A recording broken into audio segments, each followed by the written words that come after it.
Meeting to order. It's the regularly scheduled meeting of the City Council, and actually within it we will have a special meeting also, but first we would like to have a roll call by our Assistant City Clerk.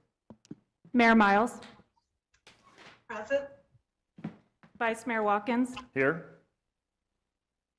Councilmember Mello. Here. Councilmember Nelson. Here. Councilmember Samley. Here. Councilmember Scott Staley. Present. Councilmember Walker. Here. We have a quorum. Thank you. I would invite everybody to stand for the invocation that will be given by Randy Brannon of College Park Church, after which we will have the Pledge of Allegiance. I got a good voice, so you can all hear me. Oh, I see. All righty. Well, let's pray. Our Heavenly Father, we gather here this evening, and we thank you for your blessings, Lord. We thank you that we still live in a country that's free. Lord, I just want to lift up each council member here and the others that are in this room, Lord. I pray that you give them wisdom and discernment in decision-making tonight. I pray that there's a spirit of unity. Excuse me. I pray that there's a spirit of unity and cooperation, and Lord, that you just really guide the direction of this meeting, and that the decisions and actions that are made will be honorable to you and will be the best for this city and this community.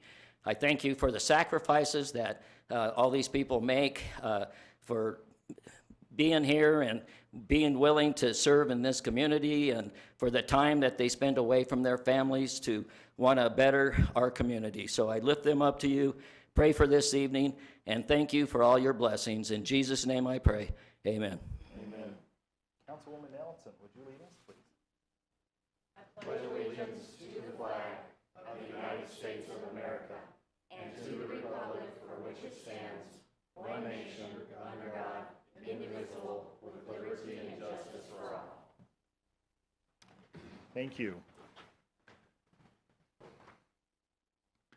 We will now go into our special meeting of the City Council.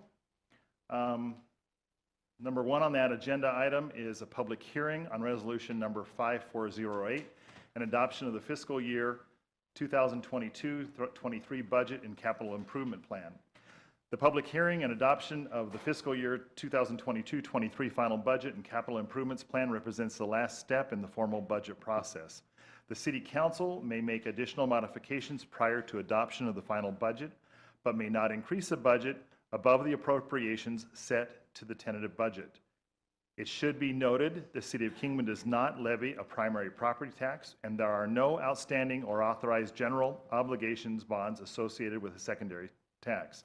Staff recommends City Council hold the public hearing, make any modifications, and adopt resolution number 5408 and the fiscal year 2022-23 final budget and capital improvement plans. So we now open this public hearing. Manager Foggin. Thank you, Mayor. Or Vice Mayor, we don't have any presentation. This is just the formality that we're required to go through in which to present the final budget. We've made all the corrections and changes that were asked for, and that was presented at the tentative budget process. And so this is the final budget as we talked about at our last council meeting. So no changes have been made. Okay, being this is a public hearing, is there anybody here in council chambers that would like to stand up at the podium and have any comments? Council members? Actually, I can go ahead and close it. Let's close the public hearing and then open it up to council members and comments. Vice Mayor? Yes, Mayor. Glad you're here tonight. Thank you. I move that we adopt resolution number 5408 and the fiscal year 2022-23 final budget and capital improvements plan. Okay, we have a motion. Do we have a second? I'll second. All in favor say aye. Aye. Aye. Aye. Any opposed? Motion carries and budget is adopted. We adjourn this special meeting then of the City Council, move on to our regular agenda. First, we have call to the public, comments from the public. Those wishing to address the council should fill out request forms in advance. Action taken as a result of public comments will be limited to directing staff to study the matter or rescheduling the matter for consideration and decision at a later time. Comments from the public will be restricted to items not on the agenda, with the exception of those on the consent agenda. There will be no comments allowed that advertise for a particular person or group. Comments should be limited to no longer than 3 minutes. Assistant Clerk Ferguson. Vice Mayor, we did not have anybody registered to join us via Zoom tonight. We have no written comments that were received ahead of time. We have no members in the audience signed up at this moment to speak. Okay, thank you. Being that there is no one here from Call to the Public, we're moving on to item number 2, our consent agenda. All matters listed here are considered to be routine by the City Council and will be enacted by one motion. There will be no separate discussion of these items. If discussion is desired, that item will be removed from the consent agenda and will be considered separately. Council members, are there any items that need to be pulled and discussed? I would like to pull item C. Item C. By Councilwoman Staley, okay. Any others? Okay. Hearing none, can we have a motion to approve the consent agenda except for item C? So moved. Do we have a second? I'll second. Thank you. All in favor say aye. Aye. Aye. Any opposed? Okay. Councilwoman Staley, item C. Yes, I wanted to ask on this termination of the IGA, how that would impact our magnet program, or if it would. Minimal. So what the IGA is currently, GITM is a subset of Department of Public Safety. They're using office space. They're not really an active part of our task force. So minimal meaning they do pay some rent, but it doesn't really, there's no profit per se.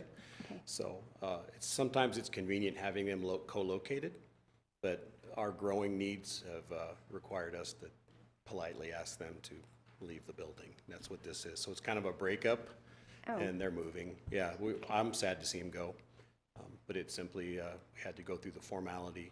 They've already started process. They're already located at another location, and by the end of this month, they should be completely out of there.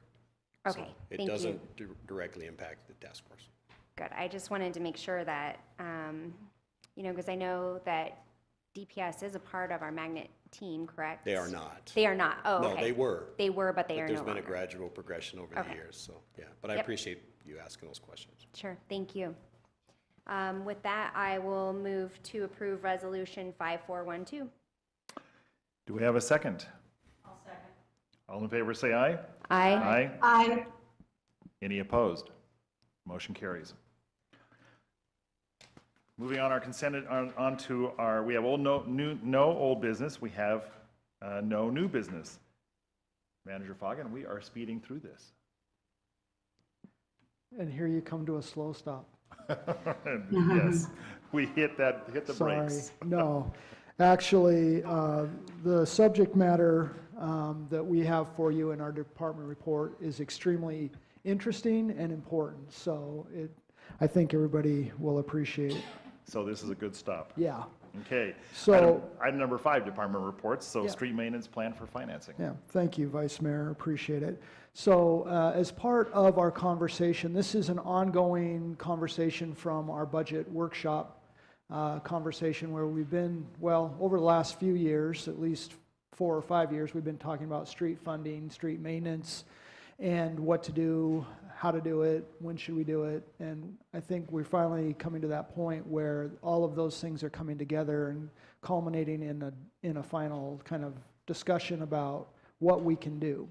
And so we have prepared for you, this is actually a 2-part series of information on street maintenance, and we will have the last part of this for the the July 5th meeting, where we will show you kind of cost breakdown. What our effort has been here is to show you what work has been done on street maintenance, what we can do internally, what should we be doing externally, what kind of applications can we do. So Jack Planty and Rob Owen have been doing their homework to present this information to you. So today it'll be stuff that I think you're all going to recognize. You've heard it in the past. We've done workshops, extensive workshops. We're not going to take several hours to do this, but it really is an effort to have everybody understand what the kind of the applications are, the model that we have for getting all of our roads in better condition or keeping them in great condition if they're already in a good condition. And so I think you'll find the information helpful when we get to the July 5th conversation, but in some cases you may feel like you've already heard it to some degree. It's not we're not trying to bore you with that or think that you've forgotten, but it is important to understand the maintenance and the applications of street maintenance so that when we talk about the cost of street maintenance, everybody's on the same page. And so tonight I've asked Jack Planty to give you, it's a short presentation, and we entertain any questions that you would have. And what we've done is we've talked to our neighbors, the Mojave County, Bullhead City. There's other municipalities that they do work inside their organization, and there's different applications that they're doing as part of how they take care of streets. And so this is part of what we've done is an analysis of what can we do in-house versus what can we do with a third party, or in our case, and there's an opportunity to capture a partnership with the county because they have some expertise and on some road treatments, and they already have the equipment. So how do we balance what we can do with the partnership versus what can we do in-house? And so that's all homework that Jack's been doing. Now, I will tell you that there's still some effort going into the totaling of numbers, and what all this means we will cover at the July 5th meeting, and we'll show you we're planning on showing you on a square foot basis what we can do in-house cheaper than what we can do as a third party. That's really the goal of our efforts here, is to show you we've done the homework. We know what other municipalities are doing. We know what the county's doing. We know what they can do for us. We know maybe what we can do for them moving forward, capitalizing on those partnerships. So I hope I haven't taken too much of your presentation, Jack, but. No, I think this is the quickest I've ever been from on deck to at bat, like ever. So that's great. Good evening, Mayor, Vice Mayor, members of the council. Thanks for having me tonight. So I'll cover a couple items, as Mr. Foggin said. You've seen this information, but pun intended this time, it's been a long road to get where we are. It's been a team effort, everybody collectively working in this. And so just to wrap our arms around it and deliver the package over these next two meetings, I want to cover a couple items. So the first one, we've seen in the past the treatment methods that we're using. So I just want to touch on these real quick and we'll move on and get to the real meat of things. And so you got really three different versions of treatments. We're going to do what we consider a preventative maintenance, which is going to be surface coats. It's like a sunscreen. It's something thin, you put it on, stops some of the oxidation, the water intrusion, and has a short life, but also a lower cost. So two pictures that I'm showing here, one on the left is a fog seal. It's just an emulsion that's applied, and no other treatment is put on top of that. Again, just to seal the cracks, seal the surface and prevent oxidation. The one on the right is actually the material that's on the ground out here right now. It's real similar. You could call it a premium fog seal. That's a high density mineral bond. HA5 is the proprietary name on that one. So the next one is the slurry versus chip seal. So the truck on the left is actually slurry, and you can see there's actually portions that are done, and then what they're putting down on the back right now. So Slurry is similar to chip seal. The truck actually has a aggregate in it, specific gradation. It's got a pug mill and it mixes the emulsion and the aggregate and some other admixtures together and lays it out on the ground. And that's a squeegee box on the back, so it uses burlap to help spread that out. The thickness on that varies, but you could say about 3/8 of an inch, depending on the gradation you're using. That'd be pretty typical for us. Real similar thickness to what chip seal is. This is a picture of one of the chip seals we did on the right side in the past. And so you lay down a layer of emulsion, you come back with a chip spreader and you put 3/8 or half inch, I say half inch, it's high volume, there's not half inch in it, but there's a couple different gradations. Again, you're looking about a 3/8 thickness of that chip seal. So the last section, and this is a rehabilitation. So what I did is I started with the treatments that we use high on the PCI scale, and then as the PCI scale drops, we're touching these other treatments. There's lots of other things out here, and I'm not going into great depth on them. The last one is more structural rehabilitation or reconstruction. These are pictures of a mill and fill we did on Andy Devine and Stockton Hill. So you can see the picture on the left is the mill that actually mills out some thickness of asphalt. You know, in this application, it was actually 3 inches, and then a lay-down machine comes back and we put down 3 inches of new asphalt. So this is typical of a road that is has some structural issues but still has good base. We may go all the way out to a full reconstruct or full depth reclamation where we're actually pulling the road out, pulling the base out. We've only had to do a number of those here, and thankfully, most of our roads are not to that point at this time. We do have some out there though. So those are the 3 big treatment types that we're using. Oops, something's not working. Here we go. All right, so this is actually a copy of the decision tree we have. We've been doing an update to our pavement management program, and that was updating unit costs. We imported all the roads that have been developed over the last, 6 years, 7 years since we actually implemented the first plan, and getting everything updated. The unit cost actually changed from year to year based on what unit costs actually are. Materials are going up, labor is going up, so we periodically have to do that even outside of the normal updates. So this actually shows, same way, you can see condition category 1, those are the green roads, and we have a couple different treatments that we use in there. Seal cracks is just that. I didn't put a picture of it. We put some rubber in the cracks, stops water intrusion, and that may be the end of it. We move on to the light maintenance, seal cracks. We're going to put that fog seal or high density mineral bond over it and move on. Then we start getting further down, and again, we're doing heavier treatment. So it may be chip seal, maybe chip with a slurry on top of that, and we'll cover that a little bit later. So as you can see, those treatments get more intense as the PCI declines. Nothing you haven't heard before, right? So all that, and I always touch on this point, right treatment, right road, right time. You wouldn't put a Band-Aid on a bullet wound, and you wouldn't amputate a finger for a paper cut either. So we apply the right treatment at the right time on the right condition category. So what we did is we broke down, and we'll have numbers coming back for you in the next meeting, but the focus has been arterial collectors. And there's certainly a desire for everybody, from you guys to us as staff to the residents, to get into the residential areas. And trying to achieve that and something that we could actually afford was, how do we do that? So we ran all kinds of budget scenarios and tried to find a way that we could make that happen and still afford it and get our PCI to a reasonable range. And so what we did is we took a 10-year target-driven scenario. So if you look at this, it has a peak in it right about 7 years.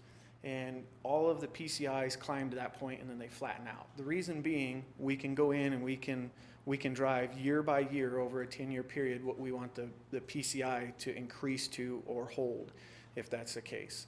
So I took all of the current averages for each of the functional classes, arterial, minors, collectors, and residentials, and then I averaged that out over 7 years. The goal there was to try and be able to do districts and make it through all of the neighborhoods and still maintain our arterial collectors and bring that PCI up. So that's actually what this does. So each one of those lines, the blue is arterial, the purple color is the minor, and the collector. So we put in a separate PCI cap for the arterial collectors versus the residentials. That's still our focus, arterial collectors. We know those are the biggest, most expensive, they carry the most traffic. They're our economic lifeline into and out of our community. So that has a higher cap.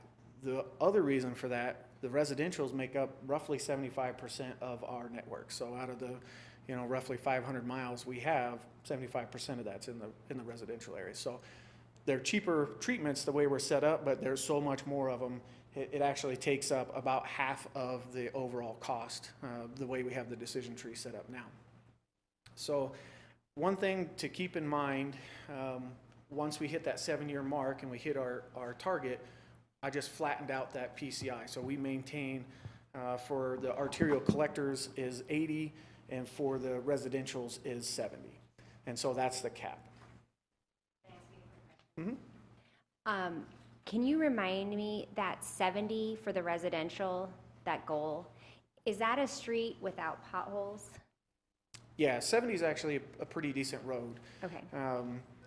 Minor cracking, depends on the asphalt, what kind of deterioration you're going to see. It might be some minor raveling, some rutting, some cracking, those sorts of things. But as far as significant potholes, that will take that away. Okay, so Now, it's one a thing to fairly keep- smooth road Yeah. that, okay. And one thing to keep in mind, this is averaging the whole network. So you're going to have roads that are actually going to be below 70, and you're going to have roads that may be above 70. So it's an average of the whole network to bring those up.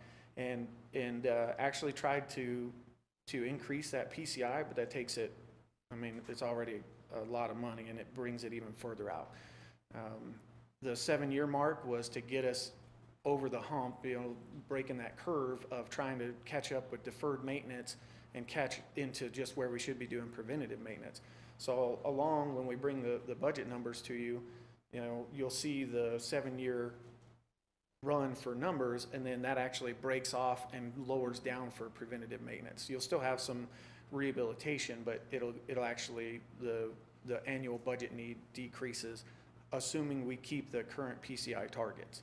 There may be a desire as we get into this and we see how well it's working and what's happening to increase or move those targets a little bit to improve the overall network again. But again, as we get going through this, we'll be able to evaluate and further analyze our results. Jack, I think it's probably worth, that's a great question. And it is the average. So you're still going to have some streets that when you start getting into the lower part of the yellow or into the orange and definitely into the red is definitely roads that would have some damage to them, whether it's a pothole or it's pretty rough, you're going to see that. But it's, and it's not unusual when you talk about PCI, many communities that have been able to stay up on their maintenance, well, it's not unusual to see a PCI of 80 is what their goal is. 70 for the city of Kingman is really aggressive. And Minus. So the network average right now is actually up, but just keep in mind it's somewhat inflated because there was roughly 7% increase in new roads that came into our system in the update. So we're sitting at 50. Before the update, we were sitting right at 39. Like I say, those new roads don't get caught up in, it's improving because we spent the amount of money we did. That's not the case. It's the new roads coming in that have increased that PCI. You have a handful of brand new roads that are sitting at 100. Compare that across, even at 7%, it makes a difference. As well, when you do we went to from a manual rating, which the raters have to be certified, but you go out and you take a section of road that's 100 feet and you actually count the cracks, and there's criteria to quantify the sorry, my brain's shutting down on me this evening already, to quantify the distresses, and that's how you calculate the PCI. This last one, we did something a lot more modern. It's coming into use a lot more. We had a semi-automated, so there's a van with some lasers and some equipment on it that drives it and does all that, and is much more subjective than a individual doing it, especially on a large network where you may have 2 or 3 people out rating stuff. So, sorry, I have one more question then, because you're talking about it's an average. So best case scenario for Kingman looks like this. but it's still gonna be residential streets that aren't perfect. And maybe when you hit that plateau and you're in more of a maintenance than a catch-up, maybe then you could work on some of those really bad, or we're always just yeah. looking at Yep. potholes on residential. So potholes are a result of not the asphalt, but a poor base. Right. Your roads are only as good as your base. And if we get a monsoon or we get snow, that water finds all the cracks in your pavement, and you may think that you have an amazing road, and the water undermines it one cold night and you have potholes. That's how potholes really, for the most part, start, is it's the water and a poor base. But what we'll tell you is that once we get through the 7-year cycle, and that is really 7 districts covering and trying to catch up all the residential streets and still taking care of our arterial and collector roads, which are the lifeblood to our economy, there are going to be roads that need attention. But we will be much closer to having or being able to take care of deeper treatments for those in the next 7 years. So it doesn't get fixed in all one cycle, but again, you have the opportunity in year 8 of the program to reassess, are you collecting enough? Are we making the improvements to the PCI and to these roads that we want to? So it's a solid plan. It is not a foot race. It is definitely a marathon. And it's, and again, which neighborhood, which district do you start in? Because there's, and making sure that people understand that they're districted and we're going to hit their districts, because you can't do one road over here and then jump way over here, because staging costs a lot and it just isn't efficient and effective.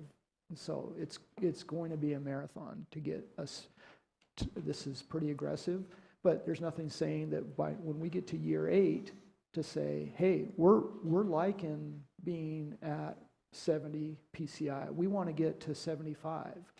That's another conversation that will mean we're talking about finances, right? We're talking about how are we doing? Are we keeping up with what we intended to do?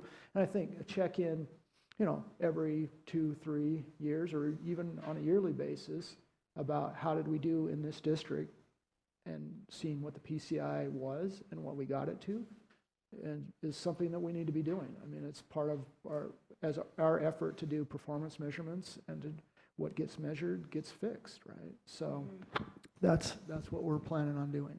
I think this helps us really understand how far behind we are, that we're at a 39 or a 50, and that it'll take 7 years to get to a plateau, and that's going to take investment to happen. There's no other way. Yeah, so this is a lot more aggressive. I'd like to point out a couple of things. So it is very typical to have a lower PCI target for your residentials. Out of all the communities we talk to and go look at, maybe 1 or 2 which are small and they're pretty much bedroom communities, they have high values for their residentials. Not to say we don't want to get there, but you're going to have a pretty solid network for your residentials, even getting into that 70 mark. Again, we can always look at it. I guess the point I wanted to make, if you're looking, we're still sitting in that yellow area, which is fair.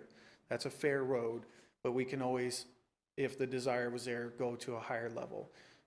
But like Mr. Foggin's saying, we're going to be evaluating this, and we're going to do 2 to 3 updates, again, driving the network. And what that does is, getting a little out in the weeds, the program actually has deterioration curves built in it. So when I put in a treatment and I say, okay, what's this road look like in 5 years, it calculates that. That's based on averages. Once we start doing these PMP updates, every year, or not every year, but every time we do that, it refines that deterioration curve, and the program's going to get more and more accurate for taking in factors like environmental. We don't have the rain and things that we have other places, but we have the sun that scorches everything. So it'll get more and more defined. Jack, sorry to interrupt you, and I know you just mentioned one thing, you know, if we had a desire to have a higher PCI, and I think that desire is here. I mean, I know from council, I think everybody isn't desirous of that. I think from our citizen survey, and I think that's important to note, that, and it's been brought up before in this council, that our citizen surveys have said that they want better roads. Yeah, so this schedule This is a priority. It is, absolutely. And we went as aggressive as we thought that was reasonable to us to actually be able to fund. You know, the original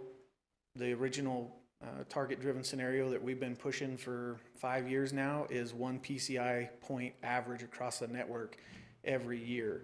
We're jumping 20 points in a 7-year period. That's significant. That's a significant investment both in you know, capital and in time to make that happen. And so this schedule is really aggressive. And like I say, the key point, yes, we want better. That's a 20-point jump in your PCI on average across the network. So that's significant. All right. So next one, we talked a little bit about self-performed work. So still in that, we've gone and talked to a couple different communities that have different programs between chip seal and slurry. We actually looked at the whole decision tree and tried to pick out the most, the program or the system that we could utilize the most over the long term. And so we took each of the treatments and we broke them down by total square yards over that target-driven scenario I give you, and totaled up the square yards that would occur over that 10-year period.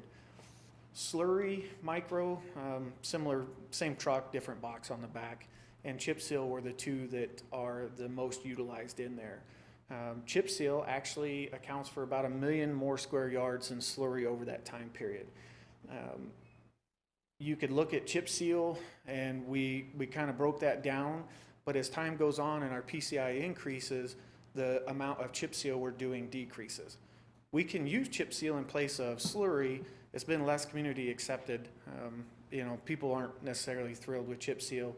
It has some cons in the neighborhoods, you know, as far as the surface that it leaves on the streets. It does its job, it works, but I got a slide that I'll show you as well that I think will provide a little more detail on that.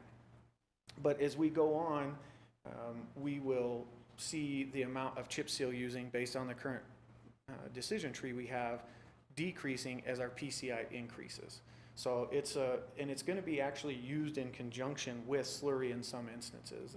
They actually call it a cape seal. You'll come in and you'll slurry, that seals cracks and gives you a little bit of structural hold to the road. It's not necessarily a structural treatment, and then you come back over it with a slurry. Slurry's not good at filling in cracks versus what chip seal can do. So when you're looking at the totals, like I say, there's 1 million square yard difference, but at this point in time, it appears that slurry would be the better utilized program. Again, we're still breaking those numbers down, and we'll have those to you. So this is actually a picture. The one on the left is a chip seal we did, actually a scrub seal. So chip seal, scrub seal, pretty much the same thing, except for when we put the oil down, we drag a broom over it and it fills in the cracks. It actually works really well. It does wonders for a road, but it doesn't fix everything. So I wanted to show this picture in particular. If you look at the cracks and the surface irregularity, that's what the asphalt looked like before we chip sealed it. And that's what it looked like after we chip sealed it. Chip seal doesn't fix that sort of thing. Slurry, which is on the right side, this is actually a road that was done in Bullhead, I think 1.5 years ago, she said. And so that road was actually in decent shape, so it wasn't as rough as this road was to begin with, but slurry and micro will help fill in some of those voids. So it actually helps improve the overall surface. It can help with your rideability depending on what application you're using and what you're putting it down as. So I wanted to make sure we could see the difference between those two treatments. Pros and cons to both. Cost is actually pretty similar when you're looking at capital and maintenance and material wise. They're real similar. The PCI range is different. Like I say, the slurry is actually in a higher PCI range to use it where you're going to get the best value out of it. And the chip seal will go down lower because we can seal some of those cracks and take care of some of the lower PCI roads. But as we bring that up, I just want to highlight again, as that comes up, that's the reason we were looking at slurry, because at some point in time, we're going to be using that chip seal and the higher PCI roads, again, it works. It's not that it won't, but for the best utilization and best product and value in the community, the slurry is what we're leaning to at the moment. Again, as we finish breaking those numbers down, that may or may not change, but I really don't think so at this point. So I'll just talk a little bit about what we are doing on the price comparison. So one thing I'd like to talk about, we talked about saving 30%. When we're using that decision tree, keep in mind that 30% is based on a treatment or treatment. Say we bought, the slurry equipment, it's gonna based on saving that and maybe some crack seal, because we'd be doing crack seal ahead of ourselves is probably what we're looking at. So pricing was calculated. Right now, we have all kinds of numbers out there, and Tina's in the house, and she is picking those things apart because Tina is all about numbers. And so we took into account everything: materials, capital replacement costs, operating costs, labor, everything, so we can make an apples-to-apples comparison of what it costs to do a chip seal in-house to do one, for a contract price. Same way with slurry. And what we found was some places, they think, oh, we already have the people on hand, so they may not include labor or they may not include capital replacement. So we made sure to capture everything so you could see a real apples-to-apples comparison, because as a contractor, you're going to calculate all of those factors in actually being able to replace your equipment, buy your materials, and make money. So what we're doing now actually is taking those unit costs that we've calculated and comparing those to the contract prices that we've seen in the past, and we have actually a proposal on the ground right now that we're using those numbers. Those are the most recent we have for contracted prices. The last item we have to do is a total cost for a blended pavement management program. So by blended, what I mean, you hire a bunch of people for chip seal and for slurry seal. You got a temperature window you can work in. So you have an application window, and that's the window you get for working to actually, not have an issue where you put it down and it's too hot or too cold. Hot isn't necessarily our problem. Bullhead, that's unique to them. They actually stop in the summertime because it's so hot, the material doesn't set up correctly. So we calculated the window that we'd be able to work into based off of average temperatures. I won't get deep into that. But then we're gonna take all the labor that, is outside of that window. What are we gonna do with them? We can't just lay them off or have them hanging out in the office making bagels. We gotta do something. And so we're looking at them doing the prep work and doing crack seal and some of the things that would be leading into these treatments, and trying to calculate what that looks like as a holistic program inside of our payment management system. So with that, I really think I've covered everything I got, and I'd be happy to try and answer any questions. Council, comments or questions? Councilwoman Samole. Yes, looking for the green light. So these districts that you speak of, I don't know what's in your next presentation, so could you give us a precursor so we don't ask questions or I don't get ahead of myself? Sure, numbers. Honestly, that's what we'll be bringing back. I don't have all the districts defined yet because that's actually something we're working on in that program now. Some of that changes because the districts, we're taking that as a couple of approaches. Like Mr. Foggin says, we don't want to do one road here and then go across town, do another road. If we bring in a program, whether it's chip seals, slurry, fog seals, we want to go into an area, that district, a neighborhood, and do everything. There may be 5 different treatments in there, but when we leave, we don't want to come back there for a period of time. And that's also as a community effort. You go in, you do one road, and the next block down, they're like, well, why didn't my road get done? And trying to explain, based on right time, right treatment, right road, it wasn't there yet. If we build these into districts, those deterioration curves are going to be working. Again, I could get really out in the weeds, and I'll try not to bore you with that. That's the dweeby stuff that I like. But we would go in and we would try and find boundaries. Say the arterial collectors that border that area. We're going to try and do everything in there. So I don't have those districts fully defined yet because that's also dependent on budget. But we'll build those out in a logical sense. And then what we'll be bringing back to you is the 10-year target-driven funding needs for full contract, and then evaluating that against a program that's blended with in-house and contract work, and what any savings we may or may not have in doing that between purchasing the capital items and actually hiring the people to do it. Okay. Is it possible when that presentation is done that we can, as a council, can get it a little ahead of time so that we have an opportunity to review it and get our questions and comments together? Absolutely. I prefer to be prepared. Absolutely, and Thank you. I apologize, that's on me. I actually had a family emergency, and I was out for a period of time, so I apologize you guys didn't have it in hand ahead of time, but I will certainly make sure you have it on this upcoming. Well, this was pretty general, so I'm good with this. But the next one is when we're going to get in the weeds, and that's when I would like to have the information, so. Absolutely. Okay, thank you, appreciate it. Any other comments? I have a question. Councilman? And I don't know if this would be a Jack question or a Manager Fogden question, but you talk about labor and man force. You don't want to have guys standing around. I know we've talked about a stormwater fund, or could that crew there possibly help with the streets? And once we get that, I know we're not there yet, but. So that's a great question. I don't know, Jack. Well, it's just something to think about. Yeah, I yeah, feel yeah. I'm ahead of myself, but Yeah. that crew could help the whole crew get bigger. It They're could. not always going to be doing stormwater. Funding-wise, I'm not saying they could, just Well, generally they funding-wise, could, but right. I honestly, just looking at the amount of crack seal and things we're gonna have, at the first start of the program, I don't see any issue there. They'll be busy with the patching and stuff. The concern for us is the long-term, okay, once we get out of this really aggressive schedule or this really aggressive scenario, what does that look like for labor needs moving on? And so that's part of what we're looking at, is to make sure that, okay, year 5, we don't have nothing for them to do anymore. What are we doing? Early on, I don't know if that's the case, but that's part of what we're evaluating. Okay. Thank you. Yes, Councilwoman. You brought up the chip sealing. You know, people are so funny and begging to get the streets fixed, but then we chip seal and they're so darn mad about it. It makes a huge mess. Are you saying that the slurry does not make that kind of mess?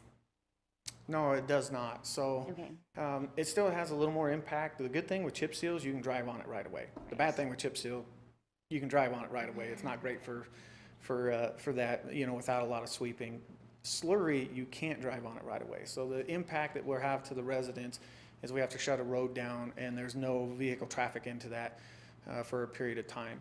We've been down that road before. HA5 is the same way. We can work through that, but it doesn't have the loose material on the surface like chip seal does. Is it a day or a couple hours that you can't be on it? It depends. On the temperature? It depends on the application rate, honestly, but in general, you could say a work day, Okay. not even like a 24-hour period. If we put it down in the morning, say by lunch, you can be driving on it. But again, that depends on, because there's admixtures you put in it to make it kick over quicker and some things you can do, but it's a little more invasive as far as being able to drive on it for the residents for a period of time than chip seal. But once it's done, it's nice and black. It gives a smooth surface. If you wreck on it, it's not like wrecking on a cheese grater. It's not so rough. Yeah. Okay. That sounds like something that the residents would prefer if possible, because Yeah, Bullhead As you know. actually all but banned chip seal. We still need it. Fortunately or unfortunately, we still need it because our roads are below a point where you can put a micro or slurry on it, but it's going to crack through and it may smooth it out a little bit, but you're going to have a lot of cracks again. And so we need to go in and put the chip seal down and use that as like a stress absorbing layer, and then we'll put the slurry on top of that. As time goes on, that'll get better and better, and we'll see less chip seal. so it's our own fault for not investing more in our roads. Yeah, you don't have to say Yeah. yes to that. I'm not gonna get you in trouble. Come on. It is what it is. We all know where we're at. We're there. Like I say, Bullhead banned it. It's not fully banned it, but the community hated chip seal, And we have seen it. You go out and chip seal and people are not happy, but you know people really want their road fixed when you show up and you chip seal the whole neighborhood and they're like, oh, this is great. You know things are bad when they're happy to see you chip seal, and so. Thank you. And chip sealing, in a lot of ways is great, and it does really add some base to what, your road and everything. Of course, the biggest problem is controlling people's speed. Yeah, That's a major factor. it in is for chip sure. sealing. It is. And we put up signs and, yeah, I mean, we do everything you can, and some people just are gonna drive how they Right. drive. And it does make a little bit of a mess, but in It the end does. result, once it's all cleaned up and swept, it really Chip makes seal's it- really effective. It It is. really is. And they have some other systems out there. They're more, but they put it down with hot applied rubber. It's quite a bit more. Yes. So there's other systems out there we'll use, and the big part is getting back to sweeping it. The earlier you can sweep it, once those chips are set, the better off you're gonna be. Any other Vice Mayor? questions? Yes, Mayor. I would like to ask, and this may be more Manager Foggen,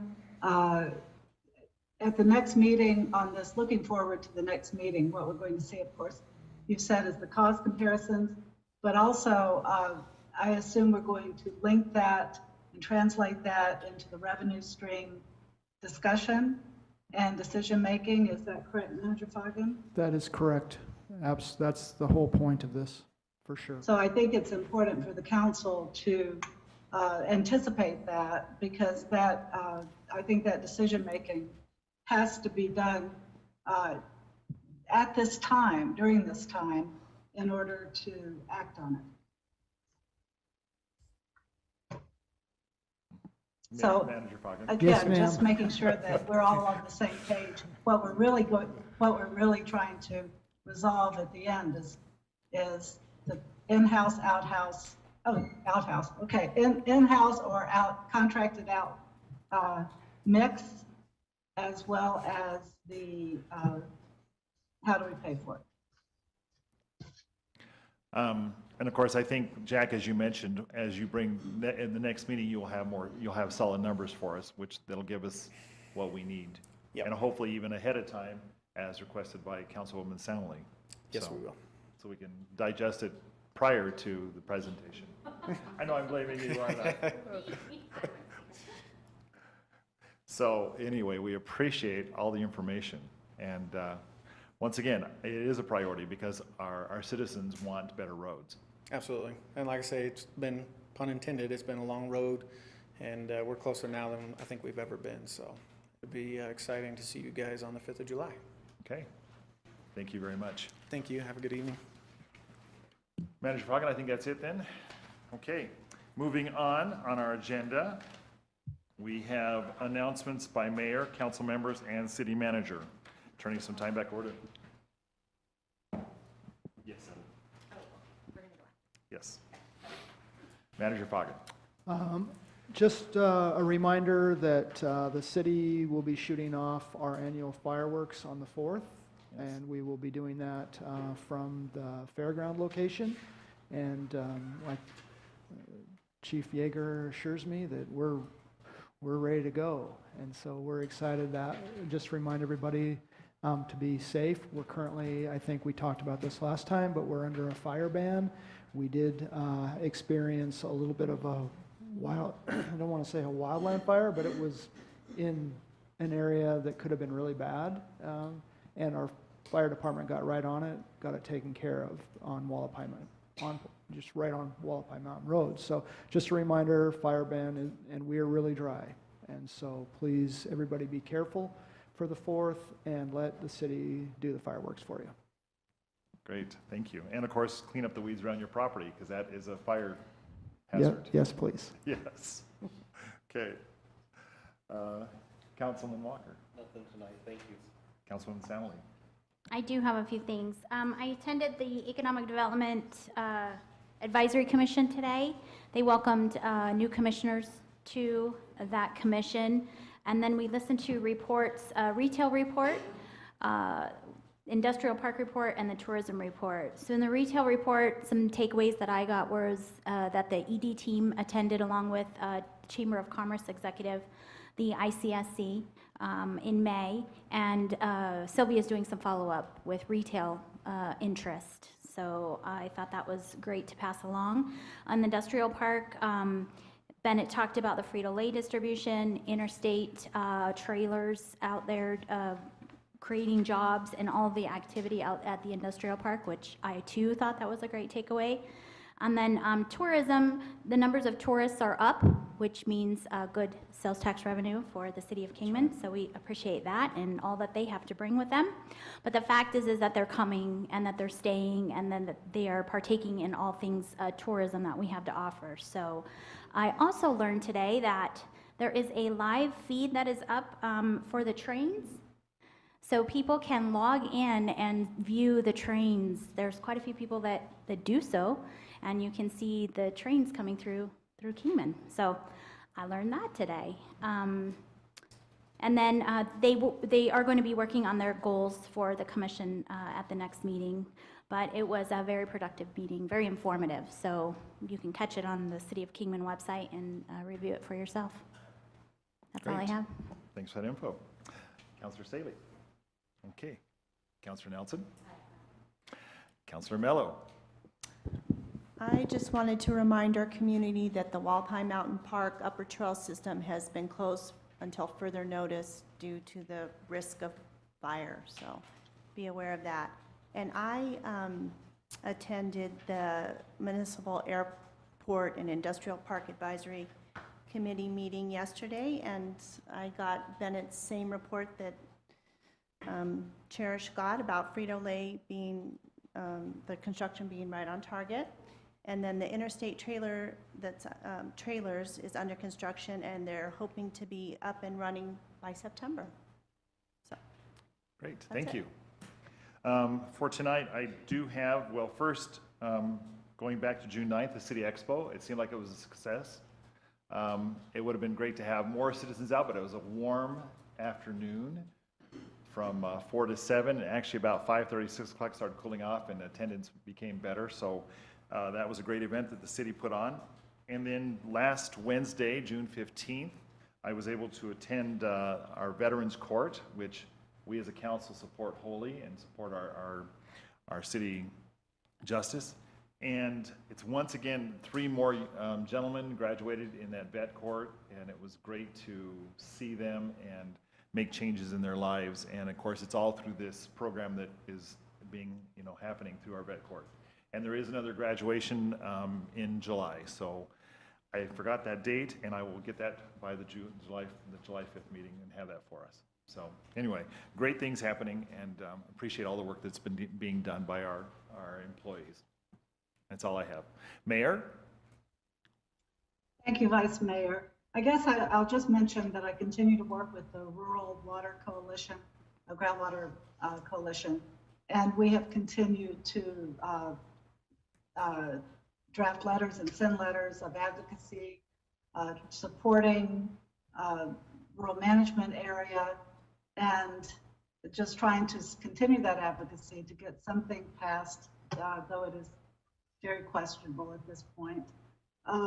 But in the course of that, we also had a discussion that for our area, at least a few of us did, about the importance of changing the language, just revising the language of the existing INA, or Irrigation Non-Expansion Area legislation, because that change, though it isn't a big complex thing, and ADWR does support it, it could have huge benefit for us. It would help us solve the expansion of agriculture.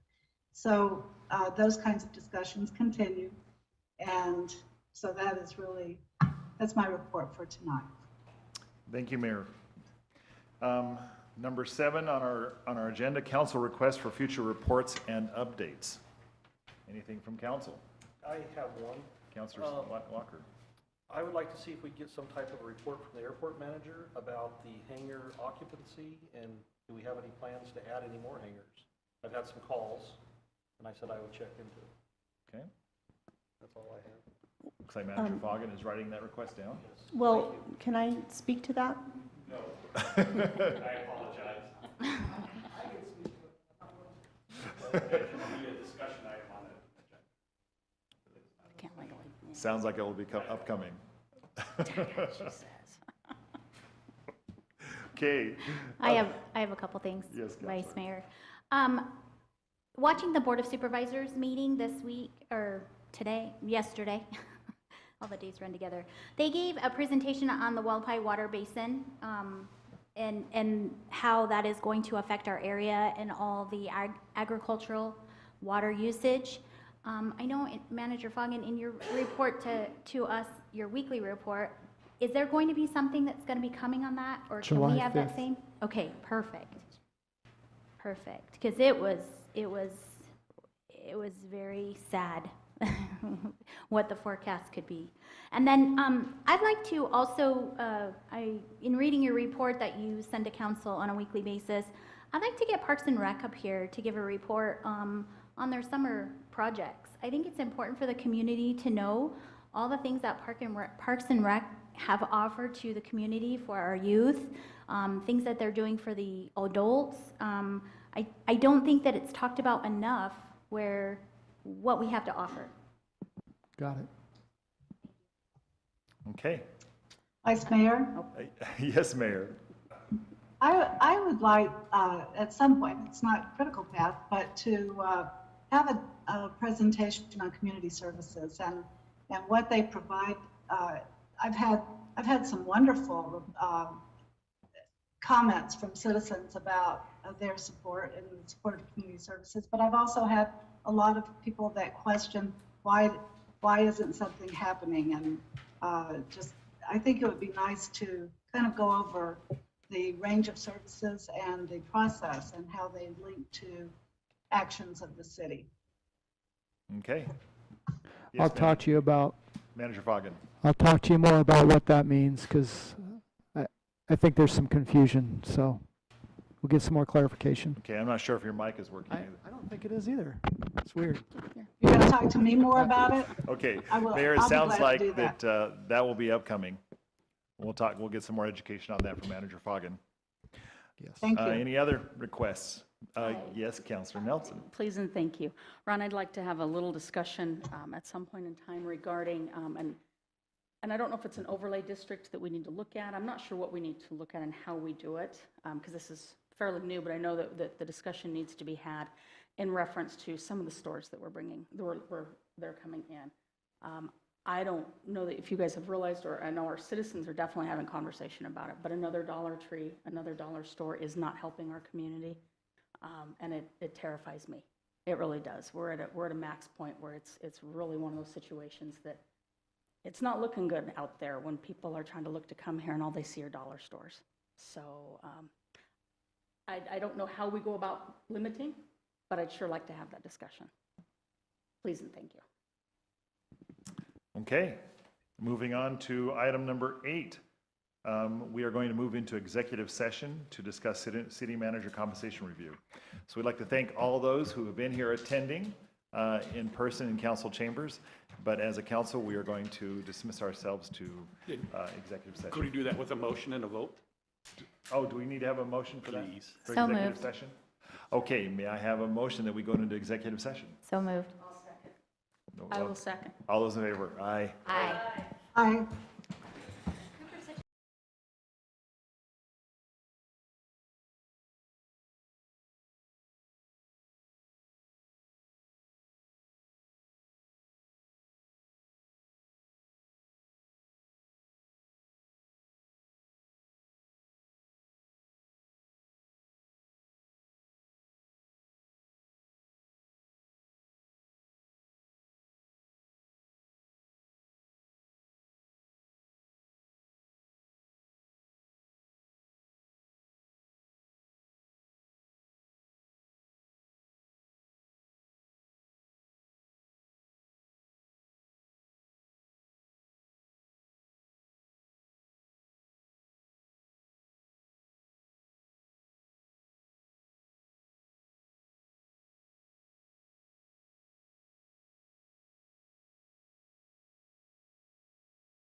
I'm sorry, Cherish.